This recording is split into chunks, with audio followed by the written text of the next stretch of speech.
A townland is a small geographical division of land used in Ireland. The townland system is of Gaelic origin, predating the Norman invasion, and most have names of Irish Gaelic origin. However, some townland names and boundaries come from Norman manors, plantation divisions, or later creations of the Ordnance Survey. The total number of inhabited townlands was 60,679 in 1911. The total number recognized by the Irish Place Names database is 61,098, including uninhabited townlands, mainly small islands, as of 2014.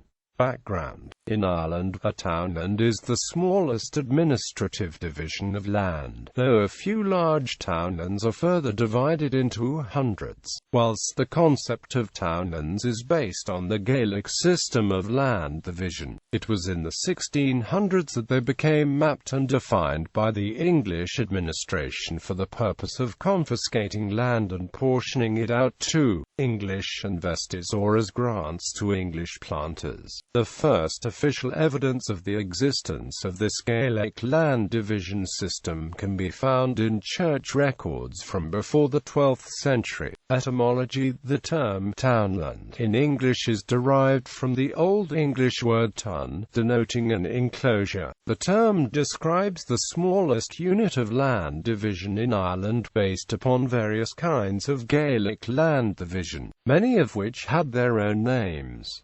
The term Bale, anglicised as Bally, is the most dominant element used in Irish townland names. Whilst today the term Bally denotes a town or urban settlement, its precise meaning in ancient Ireland is unclear, as towns had no place in Gaelic social organisation. The modern Irish term for a townland is Bale Fíorainn. The term Fíorainn means land, territory, quarter. It is from the Proto-Indo-European root *wer, which is also related to the English word ware, a valuable commodity. The Normans, despite not having a serious influence on townland names, adapted some of them for their own use, possibly seeing a similarity between the Gaelic Bale and the Norman Bailey, both of which meant a settlement. Historical land divisions and etymology. Throughout most of Ulster, townlands were known as ballyboes, and represented an area of pastoral economic value. In County Cavan, similar units were called poles, and in counties Fermanagh and Monaghan they were known as tates or taths. These names appear to be of English origin, but naturalized long before 1600. In modern townland names, the prefix pol is widely found throughout Western Ireland, with hole or hollow its accepted meaning. In County Cavan, however, some of those should be translated as meaning the pole of ... In regard to tates, modern townlands with the prefix dat are confined almost exclusively to the Diocese of Clogher, and cannot be confused with any other Irish word. In County Tyrone the following hierarchy of land division was used: Ballybeta, Ballybo, Sessia, Gort, and Quarter. In County Fermanagh it was Ballybeta, Quarter, and Tate. Further subdivisions in Fermanagh appear to be related to liquid or grain measures such as gallons, pottles, and pints. In Ulster the Ballybeta was the territorial unit controlled by an Irish sept, typically containing around 16 townlands. Fragmentation of ballybetas resulted in units consisting of 4, 8, and 12 townlands. One of these fragmented units, the quarter, was the universal land denomination recorded in the 1608 survey for County Donegal. In the early 17th century, 20% of the total area of Western Ulster was under the control of the Church. These termen lands consisted likewise of ballybetas and ballybos, but were held by aeronefs instead of sept leaders. Other units of land divisions used throughout Ireland include, in County Tipperary, Capel lands and quaternions were used. A capel land consisted of around 20 great acres, of which an acre equaled 20 English acres. In the province of Connacht, quarters and cartrons were used, quarter being reckoned as 4 cartrons, and each carton being 30 acres. The quarter has also been anglicised as Carrow, Carhu, and Carrigut. In County Clare, as in Connacht, the most common land divisions were quarters, half-quarters, cartrons, and sessia. Here a half-quarter equated to around 60 acres, a carton equated to around 30 acres, and a sessia to around 20 acres. Cartrons were also sometimes called ploughlands or Caesarea. Thomas Larkham, the first director of the Ordnance Survey of Ireland, made a study of the ancient land divisions of Ireland and summarized the traditional hierarchy of land divisions thus: 10 acres 1 neve, 2 neves 1 sessia, 3 sessias 1 tater ballybo, 2 ballybos 1 ploughland. Caesarea Carrow, 4 ploughlands 1 ballybeater, or townland, 30 ballybeaters, Triocha ce acute dia barony. This hierarchy did not apply uniformly across Ireland. For example, a ballybeater, a townland, could contain more or less than 4 ploughlands. Further confusion arises when it is taken into account that, whilst Larkham used the general term acres in his summary, terms such as great acres, large acres, and small acres were also used in records. Writing in 1846, Larkham remarks that the large and small acres had no fixed ratio between them and that there were various other kinds of acre in use in Ireland: the Irish acre, English acre, Cunningham acre, plantation acre, and statute acre. The Ordnance Survey maps used the statute acre measurement.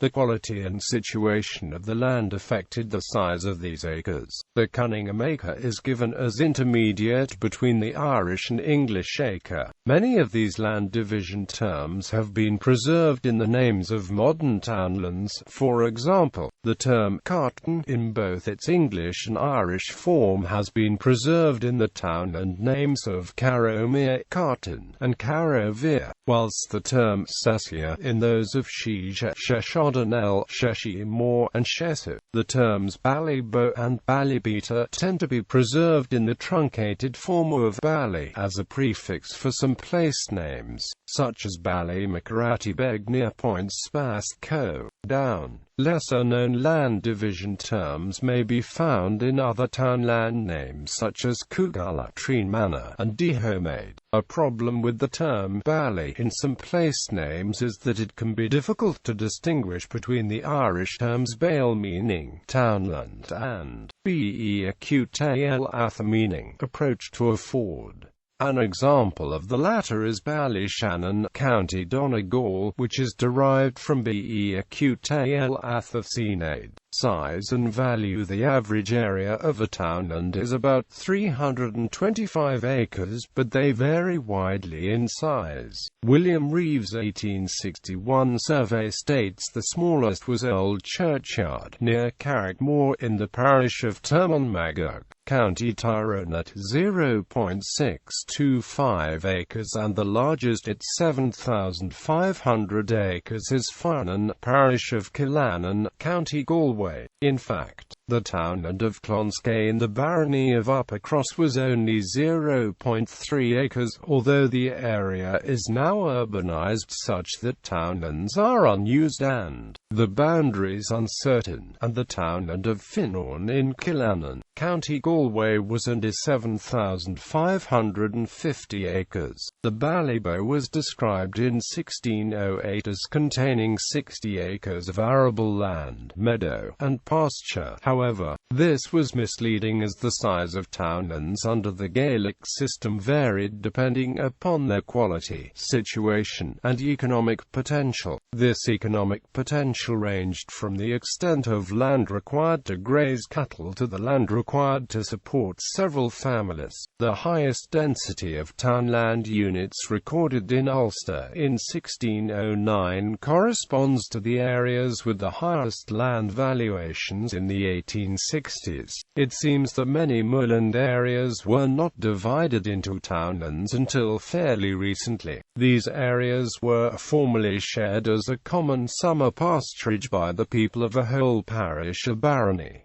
Historical use. Until the 19th century, most townlands were owned by a single person and occupied by multiple tenants. The cess used to fund roadworks and other local expenses was charged at the same rate on each townland in a barony, regardless of its size and productive capacity. Thus, occupiers in a smaller poor townland suffered in comparison to those of larger or more fertile townlands. This was reformed by Griffith's valuation, Irish Ordnance Survey and standardization. During the 19th century, an extensive series of maps of Ireland were created by the Irish Division of the Ordnance Survey for taxation purposes, which documented and standardized the boundaries of the more than 60,000 townlands in Ireland. This process often involved dividing or amalgamation of existing townlands, and defining townland boundaries in areas such as mountain or bogland that had previously been outside the townland system. Slight adjustments are still made. There were 60,679 in 1911 compared to 60,462 townlands in 1901. Current use townlands form the building blocks for higher-level administrative units such as parishes and district electoral divisions or wards.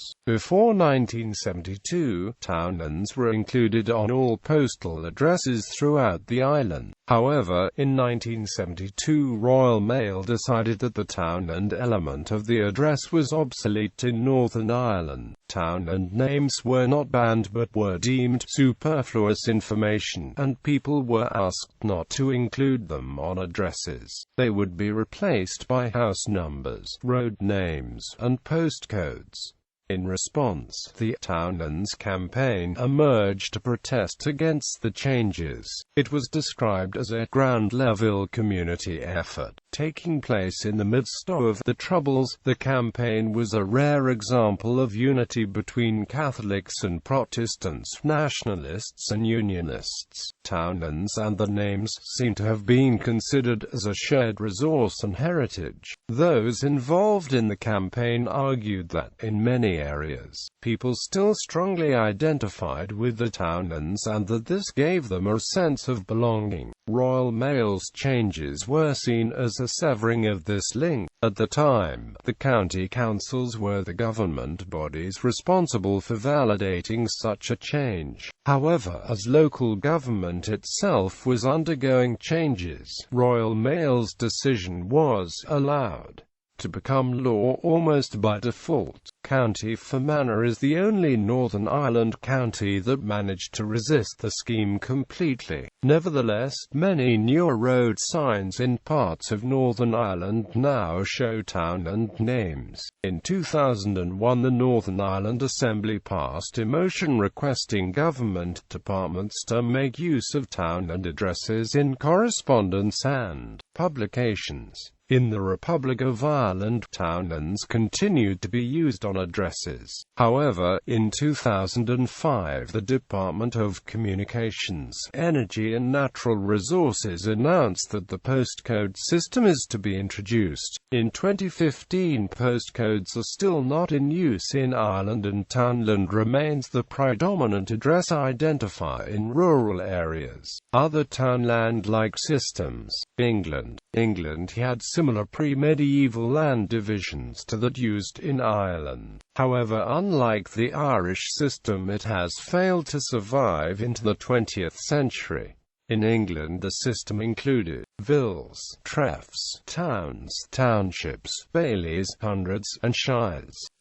In Scotland, townland boundaries were generally disregarded and lost during 19th-century agricultural improvements. Townlands were called also farmlands, and many names remain identifiable in farmstead names, which include the word mains and bal in place names, such as Ballerno or Balmoral. Townlands in Scotland were often in contradistinction to kirktowns, which were settlements with a church, sometimes of ecclesiastical origin. See also township for the crofting context. Isle of Man. There may be similarities between the notion of townlands in Ireland and the traditional land divisions of treens in the Isle of Man. Treens are subdivided into smaller units called quarterlands.